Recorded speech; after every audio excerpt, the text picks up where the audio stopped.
Welcome back to Perspectives on Human Communication. Today we're going to tackle one of my favorite interpersonal theories, and it's one of my favorite because of the motivation behind the theory.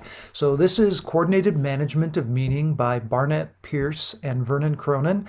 And you've read the chapter, I hope, and you've seen my overview video. If you haven't done those two things yet, you might want to go back, do those two things, and then come to this video, because in this lesson, I'm going to dive into a couple of the technical features of this theory, and then you're going to do an exercise. So you're going to use the theory to analyze a short film clip. The reason I love this theory is stated in this quotation that comes from Martin Buber's dialogic communication.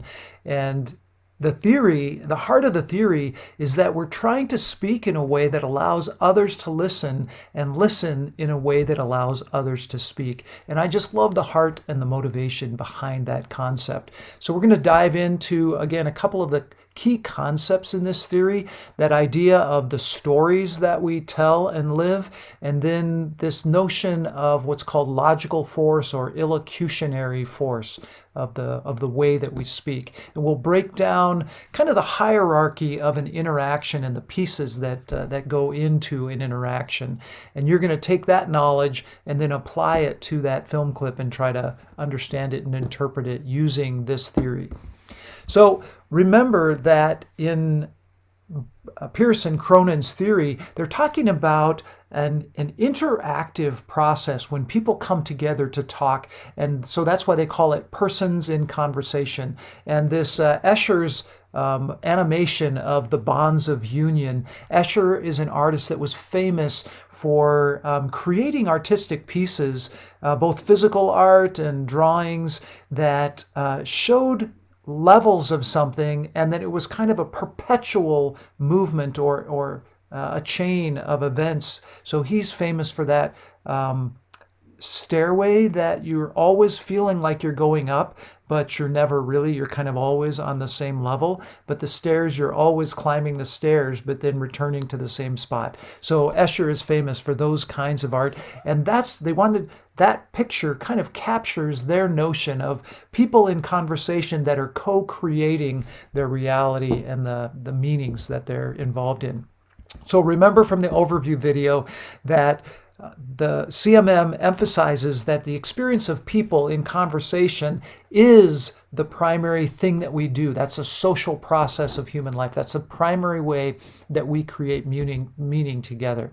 Then the way that people communicate is often more important, and of course your moms and dads told you this, the way that we communicate is often more important than the content of what we actually say. So that's the listening in a way that allows others to speak, and speaking in a way that allows others to listen. The actions that we use in that conversation process are what they call reflexively reproduced. So I say something, you respond, and again, go back to that cybernetic theory, the idea of a feedback loop, but where this theory comes out of is more of the socio-cultural tradition, because they're talking about people in conversation co-creating their reality.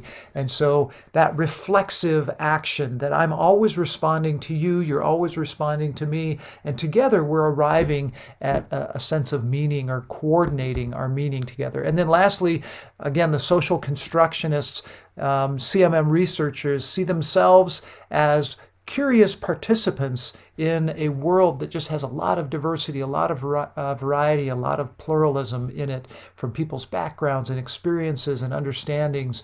And so that's where the curiosity comes from, is understanding the other person, drawing them out, and then communicating ourselves in a way that we try to coordinate so that we can get along. So one of the intentions of their theory is not to convert people, not to convince them, but to understand and coordinate or get along with other people. That's the whole emphasis of this theory. So when they break down an interaction, they've got this hierarchy of meaning that we can establish. So start at the very bottom of this triangle and we'll work our way to the top, because the most specific, the most focused part of the interaction is what we're actually saying to each other, the content that we're working with. And think of this, if I've diagrammed it here as a triangle, but you could think of it as a mosaic art piece too, and you've got different tiles and pieces that you're putting into this, and some tiles you put the pieces in and they create the larger next level of the hierarchy. So at the most focused level, there's the actual content of what we're saying and how we're saying it. Then you've got the speech act, and that's what we're doing with our language. There's this wonderful research area that's called discourse analysis, and they're not interested in the content of what people say, but they're interested in what are we doing, what moves are we making when we say something. Right? And so that's more about how are we using language? And that's what the Speech Act is asking. How are you using language to get something, to create somebody's agreement with you, to get a request made or answered, to get them to go with you somewhere? We're always doing something with our language. And so those are the speech acts. What is the action that we're doing? And we'll dive into this idea of logical force and the illocutionary force in a second. That's two ways. Illocutionary force is just a fancy way of saying the logical force of what you're doing. It comes from the field of rhetoric. And so you can see all these traditions that we've talked about already. They borrow from each other. They're not completely separate traditions, right? There's a lot of overlap in those traditions, which I tried to depict in that field metaphor or even in the tree metaphor from the book. So illocutionary force is kind of the rhetorical force that we use in our language. And then we have the content of what we're saying. We have the force of it in the speech act, the action that we're performing. And then that all takes place inside an episode. And so think of that as a bounded entity, a bounded either time or a bounded location with contextual rules. And every time we communicate, it happens in a context, and that goes back to the models that you read about in chapter 1. So anytime I say something, there's rules in the context that help you interpret it. So am I saying something in a classroom? Am I saying something in a professional or business setting? Am I saying something in a church? Every location, every context. Am I saying something in the context of a close, intimate relationship or in a new acquaintanceship? Every context brings rules with it for how people will then interpret and understand what's happening in that context. And so that's the episode. So every time I'm using an action in my speech, I'm doing it within a context. And we have to understand the context and what that brings. So let's say that I, as a professor, you're in one of my classes, and I make a request of you in the classroom, or maybe you're in my office, and I ask you to do something. Part of the context that I need to understand, and that you probably feel, is that you're a student in one of my classes, and so I have some degree of power over you because I'm assigning a grade to you, and that grade may make a difference in your scholarship, whether you maintain your scholarship GPA, or it may make a difference on your athletic eligibility, right? If you fall below a certain GPA, you can't perform in your sport. They'll put you on probation. And so there's a degree of power in that relationship that I need to understand when I'm communicating with students, and that the student feels sometimes very pointedly, right? That this person has power over them. And so that's, again, a contextual rule for every time a speech act is performed. And then within that, the episode happens within a certain relationship type. And again, that could be a close friendship or a romantic relationship or a business working relationship or a student-teacher, professor relationship. And so there's a certain contract or covenant that we have that we share with each other in all of those relational levels. Some of them are described and actually legally stipulated. So when you sign a contract to work for someone, there's a given relationship. They sign your paychecks, you're obligated to do certain kinds of work for them in your job description. And so there's a covenant or a relationship. In a marriage relationship, we have a covenant that we sign legally and that we perform sometimes spiritually inside our faith tradition, and a service and a ceremony that's performed. And so there's a covenant that we enter into with that person that has obligations. And so that's the relational level. That every time we communicate, it happens in one of those relationships, and that episode is just an instance. Sometimes it's a routine instance, but it's an instance within that broader relationship. And then that happens inside, this is the interpersonal level or intrapersonal level for every time you communicate. You're doing it from a given life script. You have a set of values and goals and aspirations and kind of the script that you've written for your life, and you've decided this is who I am. Obviously, these are dynamic scripts because you're always growing and changing and altering your life script, but you've got a kind of a script that you've developed and that you abide by. So one of those scripts for me would be, I don't take things from people that aren't mine, whether it's their words or their ideas or their stuff, right?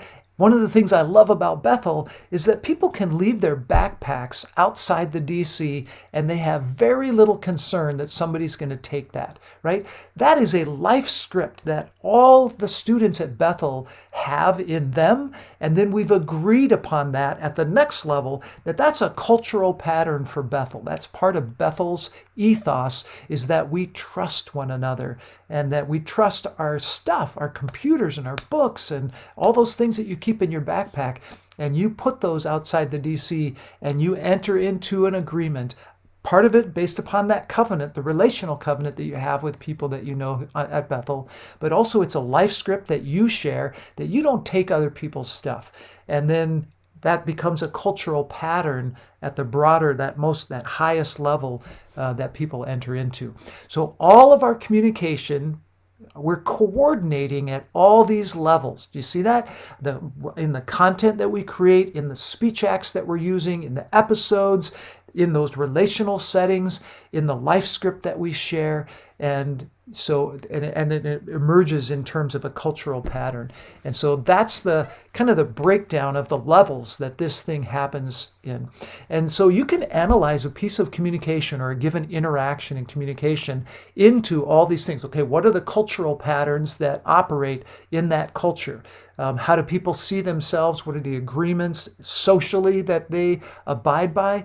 What are the life scripts that involve? You can kind of target each one of these levels and break down every interaction according to these levels. That's one of the things I love about this theory, is that you can really understand a given interaction at multiple levels and go, what happened here? What went wrong in this interaction, in this exchange? Where did it break down? And then try to repair it by addressing that specific level.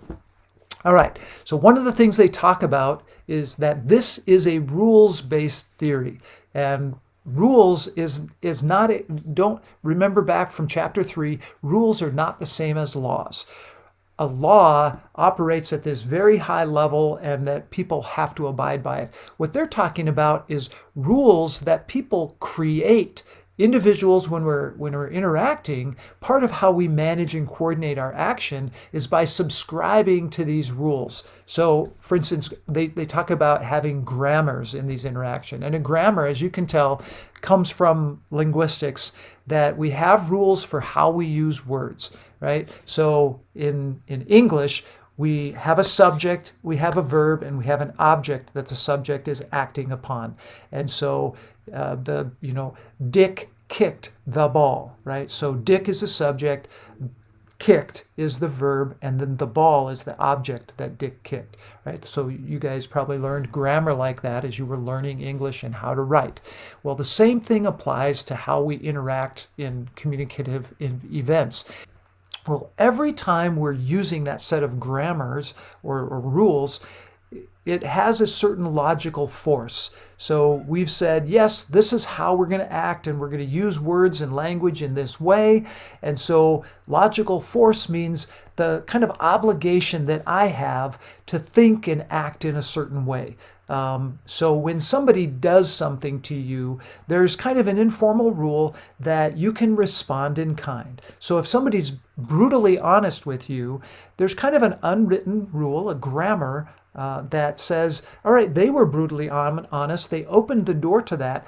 I can respond in kind. Or if they interacted with you and said something in a very gentle way, then you can respond in a gentle way. That we're supposed to reciprocate. There's a law or a rule of reciprocation in how we communicate. If somebody opens up and discloses something to you, that's usually a cue that you can open up and disclose. All right. So that's the logical force idea, is that we have an obligation to respond to people and to think and act in a certain way by these rules that we've created. So the kinds of rules, there's really two that CMM suggests operate in these interactive environments. The first kind is called, I'm going to jump to the bottom first. The first kind are called regulative rules. And this is a rule that in a sense existed in advance. And it was a script or a set of rules, a grammar that you kind of know that you can fall back on, that that guides a sequence of interactions, right? So in class the other day, I think it was Ben that was sitting up front, and I simulated stepping on his foot, and then we talked about how there's kind of a script that you could go by. Oh, I'm sorry, and then he was supposed to say, "Oh, no worries, don't worry, you didn't hurt me," and then we part and we're just fine. That would be a regulative rule. It's a sequence of an interaction, and a person knows what the guidelines are in order to coordinate with each other, to cooperate with each other in the interaction. But then there are what we call, and this word is properly pronounced constitutive, right? Some people would say constitutive, but it's constitutive, and these constitutive rules are really emergent rules that behavior is being interpreted in the moment within a given context, and we come up with rules on the fly to try to cooperate and collaborate.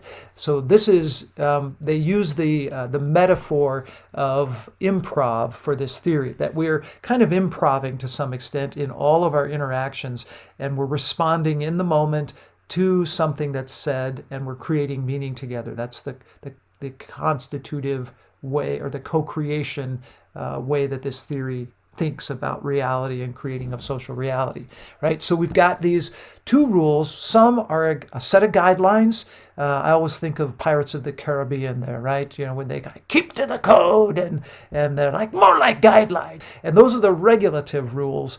But then we have these constitutive or constitutive rules that we kind of manage things in the moment, and we create these on the fly. So both of those kinds of rules create the grammar that we abide by and interact with. Now, all these rules provide us with this idea of logical force or illocutionary force in our speech acts. And so if I say to you, hey, I promise I'll be there on time tomorrow. Maybe I have a history of being late, and I say to you, I promise I will be there on time tomorrow. So locution is about communication, about how we talk. And so we're talking about the force of that. I've said I promise. Well, what is a promise? The locution, or the meaning of promise, is the force, okay? So I promise you. I didn't say I hope to be there on time tomorrow. I said I promise. And there's a grammar, a force in promising that is stronger than just hoping, right? The illocutionary force, that's what am I doing with that speech act. So that's not what I said. What I said is the locution, the promise. And we know what a promise is. And people, let's say that I'm late again, and people could say, but you promised, right? You take that as gospel truth, right? That's the content meaning of what I'm saying. But what am I doing with that is again, maybe I've got a history of being late, and I've used the force of promise. So what I'm trying to do is convince you that, hey, I am sincere, I'm earnest this time. I am trying to get you to believe me. I promise I will be there on time. And so I'm trying to get you to a position where you're like, okay, I trust you, right? Maybe you don't trust me anymore to be on time, but this time I'm really using a particular force in my language, in my speech act, to get you to believe me. The perlocution, or the effect of my use of that speech act, is to get you to believe me, or the reassurance of you agreeing with me that, okay, we're on the same page now. I think you'll be on time. So that's the effect is called the perlocution. And I know that's a little bit fancy, but I want you to see that every time we use language, we're doing something with that, right? And this is a wonderful tool that we can use to try to break down, for instance, advertising or rhetoric and speeches by politicians and business people, and even how we try to convince people in terms of like business sales. Like, what are we doing with our speech acts? Why is the person saying that? We should always be asking. And what are they trying to do with those words?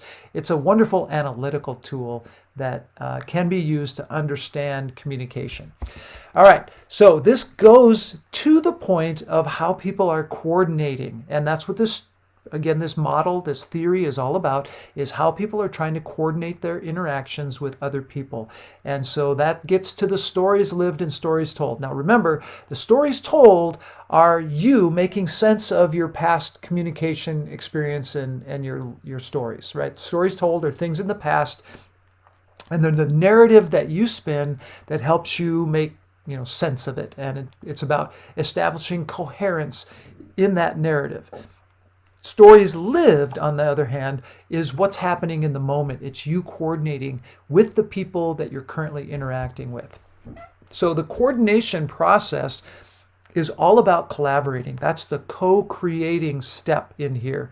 And you are trying to understand in this moment, how can you bring your vision and coordinate with the other person's vision to accomplish whatever it is you're after, about getting the job done, or acting nobly, or being good versus bad, and trying to stay away from the anxiety producing fears that we have, or other people not liking you or trusting you. And so you're trying to push those out and pursue your goal. And so that's what the coordination process is doing. And that's all happening in the story lived. And so our actions in those moments are what are going to create that reality of trust and confidence and coordination, collaboration, and liking, And so the actions that our speech acts are really doing that. The logical force that we bring is helping us to achieve that coordination. And so some scholars, and in coordinated management of meaning, they would say, in the moment, coordination is actually more important than coherence, because what you're trying to do is not get people to understand. Well, you're trying to create understanding, right? But you're not understanding the world. Really takes a second place to what are we going to do right now to move forward in our conversation to create the understanding, right? Ultimately, we do want coherence and we want understanding and we want things to make sense. But right now we're in the moment, and I've got to at least get us on the same page and working together so that we can create that coherence, create the understanding. Both are important. Stories told and stories lived come together, and they're both important. But in the moment, we've got to coordinate before we can make sense with each other, right? So the question of what shall we do next is the pressing matter in this stories lived, stories told kind of duality.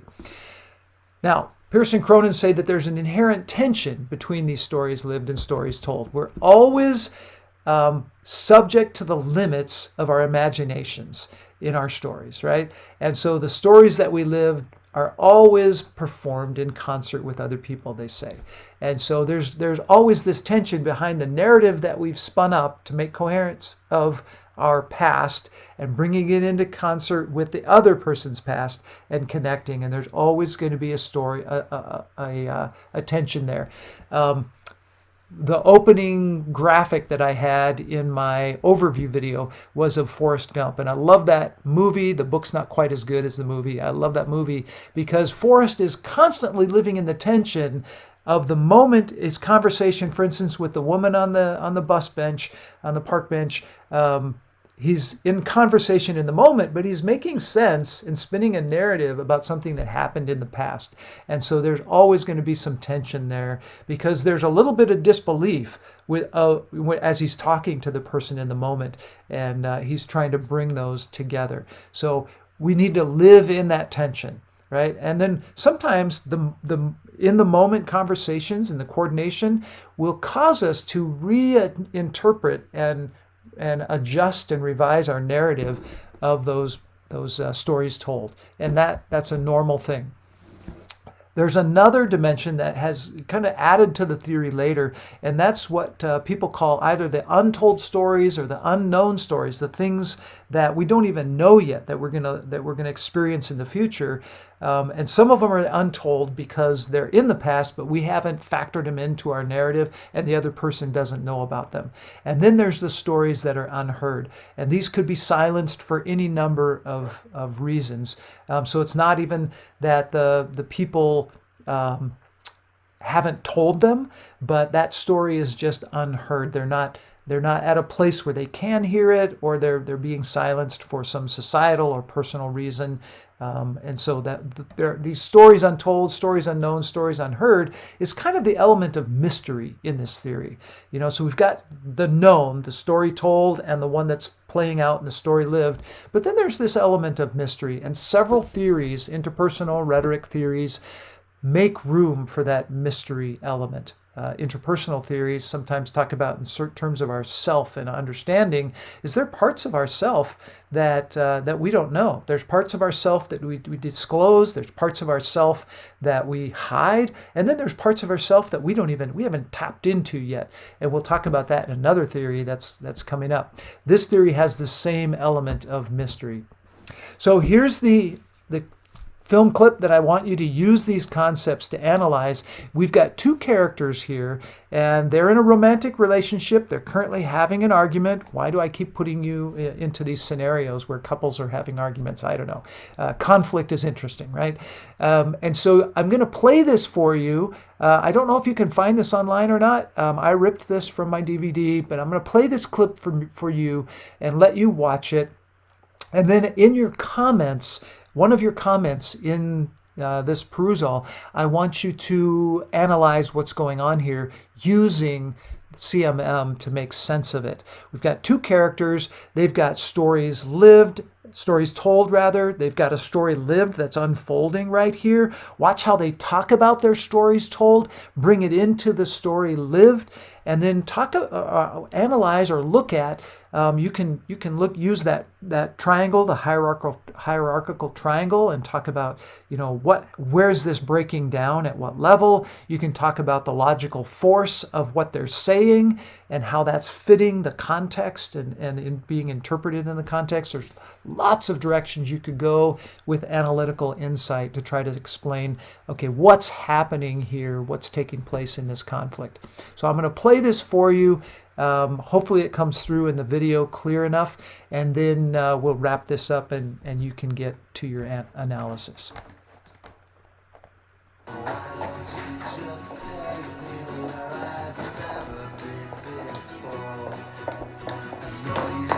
I know I should know this, darling, but are you mad at me? Baby, Holly, look, I did something, right? I did something bad, right? Should I know what it is? Or is it something maybe you just think you did? No, I did it. I did it. It was a bad thing I did, and I'm so sorry, Lord. Holly, come on, will ya? Holly, wait. Baby.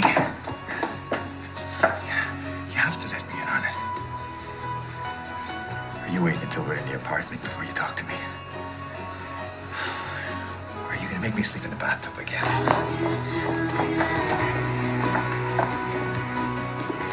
Oh no, I don't know what I said. You said it. You know you said it. I don't know what I said, but I didn't mean Yes, it. you did. You mean everything you say. Oh, sometimes I mean nothing when I say something. Something is never nothing. It's always No, something. most of what I say is nothing. It's just something to say. No, men say it's just something to say in order to get away with saying something, but they know they're saying something every time they say it. Say what? What did I say? You said at my mother's tonight you would have a baby, but that I'm not ready. To my mother! You might as well have said I'm a lesbian. Well, I am the only man you ever had. Oh, I dated Timmy Harrison for 4 months before I met you. Isn't he a woman now? Ah, you told my mother I didn't want children! I did not! Yes, I you didn't did. say that! Yes, you did! I did not! You said exactly I didn't that! say that you weren't ready to have a baby. I said that you wanted to wait. Which means I don't want one right now. Right. Thank you. Wait a minute. I'm confused. Can I get a ruling on No, this? you're not confused. You're just wrong. Holly doesn't want to have a baby. We had a plan, Jerry, to wait to have children until we could buy an apartment, to put 25% of each paycheck into a separate joint account with a 6 1/4 interest for 5 years. Why don't you tell my mother that? Each paycheck. Darling, you only just started getting regular paychecks. You quit 5 jobs in 2 years, Well, remember? I can't work for idiots. They can't all be idiots. Yes, they can. They can all be idiots. And why didn't you tell my mother about the business loan you and John took out without asking me? Aha! See, you finally said it. I knew that's why you're angry. That's not the reason I'm angry. It's No, like it is pulling not the teeth reason with that I'm you. angry. Oh, I yes, just it think is that the we reason should have you're waited. angry. Why couldn't you have Waited for what? What are you talking about? Waiting for what? I've been driving limos for 4 years, Holly. So John and me, we want to start a business. We buy a few cars, we get a few clients. That's a career right there. What is your problem? And what if it doesn't work out? What if we always have to live here? And what about what I want, huh? You think I want to be a real estate agent showing other people apartments to buy that I can never live in? There may be other things I want to do with my life. Okay, like what? I don't know. Other things. Then quit. All right? I mean, the job makes you cranky at home every bloody day anyway. You want to have a baby? Let's do it. See? I hate when you do that. Huh, do what? Let's have a baby. La la la. In a 5-floor walk-up, we can barely move, and I'd have to change diapers on the windowsill. You have to have a plan. You can't act like everything's just gonna work out by itself, Jerry. Why do I have to be the responsible grown-up who worries? Why can't I be the cute, carefree Irish guy who sings all the time? Because you can't sing without making dogs bark? Look, Holly, people have babies with no money all the time. And if you're so worried about it, why don't you stop buying designer clothes, huh? I buy everything on eBay. It doesn't count when you're wearing Marc Jacobs from Minneapolis. Do you want to have a baby? Do you? Yes, I do. See? See what? I know what you're really saying, even when you don't say it, Jerry. Oh, yeah, you mean the 2 conversations thing. The one we're having and the one you think we're having. You said that to my mother because you're mad at me for not wanting children yet, and because I'm no fun anymore, and because we don't have enough hot, nasty sex. Because I'm always bitching about bills. That's what you're really saying, isn't it? Why don't you just be honest and say it? Say what you mean. All right. I wish we had more hot, nasty sex. Or the other kind is fine. What you're really saying is this isn't the life you wanted, is it? Well, that's not what I'm saying. Is that what you're saying? And what if this is it, Jerry? What if this is all there is to our life? What do you mean? It means this is it. We're a married couple who own a limo company who may or may not have children. End of story. Well, what other story do I you don't want? know, I just... What do you want, Todd? What? Because I'm tired of trying to figure it out. You want a bigger apartment? I'll take a second job. You want a child? You don't want a child. What? I know what I want. Because I have it in my hands right now. Do you know what you want? Because you better tell me now if I'm not it. What? You gonna leave? Why, you want me to leave? I want you to leave if you want to leave. Don't use me as an excuse. I'll leave if you want me to leave. Then leave if you want to go. Go ahead, leave. Don't push me, Harley. You want to leave? Just say Don't goodbye. ask me bollocks. Stop acting bilingual. Oh, kiss me arse. Kiss mine in English. All right, so let's just put a cap on this and then you can do the analysis and go back to that. So in a nutshell, this theory is saying people co-create social meaning with other people using that hierarchical structure of rules to provide coordination and coherence in their interactions. So that's the nutshell. You've got the hierarchy of meaning. You've got the stories lived, the stories told that provide coordination and coherence. You've got the rule systems. Some of them are regulative, that are designed or created in the past and that people operate by using scripts. You've got the constitutive rules that emerge in the moment. People are creating these rules on the fly. And then you've got what people are doing with their speech accents that create the logical force of what they're saying, that give power to what they're saying and create the persuasive value, if they will. Okay, so there is CMM in a nutshell, and do your analysis. You've got to leave your comments in the perusal, and we will see you in class very soon.